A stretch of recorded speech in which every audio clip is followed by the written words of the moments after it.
Chapter 11 of One Commonplace Day by Pansy. Chapter 11 The Past and the Present.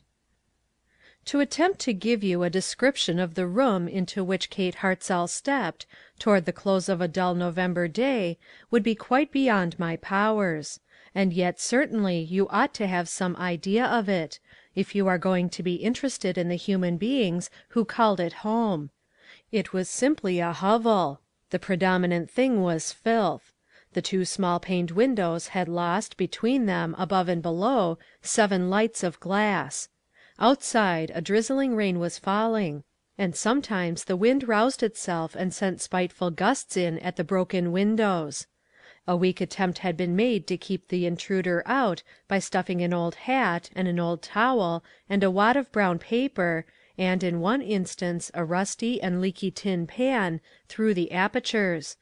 There were 3 chairs in the room, all of them broken. There was an ill-used, discouraged-looking stove. There was a cupboard, with one door hanging at the hinges, and the other one gone entirely, inside of which straggled a few cracked and broken dishes. There was a table, of the old-fashioned kind, with one leaf gone. There was, in the corner, what by courtesy, or from force of habit, was called a bed, and that I will not attempt to describe. If you have seen the beds in the homes of drunkards, you have no need of descriptions; and if you have not, words will fail to give you an idea of them. Now you have the sole furniture which the room contained, and yet none knows better than I how entirely I have failed to give you a picture of its desolation. I cannot show you the dirt in the corners, the cobwebs, the fly marks and the mud marks on the windows, the stains on the floor, the grease on the table. These things you must imagine. Kate saw them. As to the human beings, there were 3 of them. Before I describe them to you, let me take you back only a decade. I want to introduce you to a handsome store in a busy town, almost large enough to be called a city, a drug store, glittering with its show of colored glass and brilliant liquids, and arranged with that regard to lovely combinations of color which is common in first-class drug stores. There is at one end a handsome soda fountain, with all the various cooling syrups and elegant appliances of first-class establishments. Just behind the counter there stands a middle-aged man, with a smiling face and pleasant voice. He is somewhat portly in appearance, and there is a flush on his face and a look in his eyes that to people who are on the alert for these signs, speak of a form of fashionable living which is more or less dangerous. Still, nobody ever applies the term, so far as I know, in speaking of him. This is Mr. Joel Hartzell, one of the public-spirited citizens of the town. His name heads all the subscription lists for town improvements, for a new organ for the church or a new suit of clothes for a home missionary box. Mr. Hartzell is genial, benevolent, kind-hearted, a friend to the poor, and a lover of the choice wines and brandies which he keeps for medicinal purposes. In that hovel, which I have been attempting to bring before your mental vision, sits an old, blear-eyed, red-nosed drunkard. He is trying, in a feeble, discouraged way, to dry the ragged shirt which has been soaked through and through in the driving rain. He has no shirt to change with it. He is at this moment so much under the influence of liquor that he does not notice the spark which has snapped from the fitful fire and lodged on his shoulder in a dry spot and is slowly feeding itself into a flame. But for an exclamation and prompt action of Kate Hartzell the moment she enters the door, there might have been a tragedy for the morning papers at Eastwood. This is old Joe Hartzell, the most hopeless drunkard who lives on the Flats. So much for 10 years of downgrade. The property went first, went foolishly because of a transaction that Joel Hartzell, with clear brains, would never have made. The last scene in the handsome house on Arch Street was a funeral service, which committed the body of a broken-hearted wife to the rest of the grave. She died of a broken heart; not because the money was gone, for she was a true woman, and could have rallied from that. It was because she knew how it had gone, and why, and foresaw that this was only the beginning of the end. But just go back to that store a moment. There is an unusually fine-looking fellow leaning over the counter in earnest conversation with his father. The benevolent face of the father is clouded a little. He is very fond of John, his only son and heir, but John's demands for money are becoming alarmingly frequent, and the father is almost afraid that his boy is getting to be "fast." There are times when he half wishes that the temperance fanatics would get hold of the boy. Anything would be better than to have him a drunkard. Not that there is probably any danger of that. He never hints this half wish to the son; on the contrary, he sneers, in a good-natured, benevolent sort of way, at the wild, and preposterous, and unconstitutional, and impracticable schemes of the fanatics, and the bright-eyed, well-dressed, gentlemanly son gets the money, sooner or later, all he needs. On this particular afternoon he goes away smiling, with his check in his pocket. This is John Hartzell, a college youth, who on rare occasions, when he takes time to study, leads his class, and shows flashes of genius in more directions than one; whose father is proud of him, whose mother idolizes him; who is called a good fellow by the boys, and is a favorite with the girls, and over whom grave men occasionally shake their heads, but admit that he has a talent of no uncommon order. In that aforesaid hovel, among the rags of the dreadful bed, there lies, face downward, hat and boots still on, and both covered with mud, a wreck of a man, in a drunken sleep. That is John Hartzell, who is really a worse drunkard than his father, because, though he is oftener sober, he is far uglier and more dangerous when he is not sober, and his sober days are growing fewer and farther between. So much for 10 years of self-indulgence in an inherited habit of sin. Go back again. Let me introduce you to another home. It is evening, and the parlors are lighted, and there is a select company to celebrate the 17th birthday of the petted darling of the home; not a wealthy home, but an elegant one, with the remains of what had been wealth all about it. The darling is the only child of a widowed mother, and is bright and beautiful and bewitching enough to fascinate a stronger brain than John Hartzell's. It is a winter night, but she is all in white, because, appropriate or not, she will not wear anything but white on her birthday. She is going to wear white on her birthday until she is 80 years old, she gaily says, and as John Hartzell looks down on her, in her rose-colored ribbons, he hopes she will, and that he will be there to see her. She looks like a fairy to him now, and in her hand she holds a goblet, in which a red liquid glows and sparkles. "Try it," she said, with a winning smile. "Mamma made it herself, and I know it is good. Mamma's homemade wines always have the name of being better than other people's." What nonsense! For, mind you, John Hartzell's reply is that he has never tasted wine. Up to this point he has been brought up by a mother who, though weak and not well posted, is yet afraid, and has tried feebly to shield her boy. "Nonsense!" says the siren. "As though homemade wine could hurt anybody! It isn't like the stuff you buy. Just taste it. Do you think I would offer you anything that would hurt you?" There is reproach in the tone, and John bends his handsome head, and, with murmured words, half nonsense, half earnestness, about doing anything that she wanted, he drinks his first glass of wine at her hands. Poor thing! She does not know what she has done. She is ignorant alike of the certainties and the possibilities. Mother and teacher and preacher have failed her. She has come up to 17 years without knowledge on this fateful subject. But back in that hovel there is a woman with a faded and soiled and torn gray calico dress, without collar or ribbon, with hair combed straight back from a drawn forehead and sunken, sorrowful eyes. Over her temple is a suspicious mark. John struck her once, when he had been drinking. He would not do it even now when sober, if he is really sober any more. Her face is tied around with a coarse brown towel. She took cold out in the rain trying to drag her husband in from yesterday's storm. She has a faceache now, a fierce, grinding pain that drives her at times to the very verge of insanity. She expects, no, she faintly hopes, that something white will be found for her to wear once more, when they lay her in her coffin, if it is so that she can have a coffin.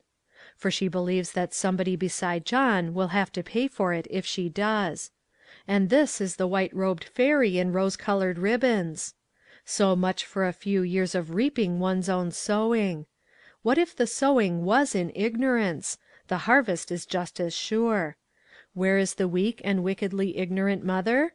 Gone to her grave.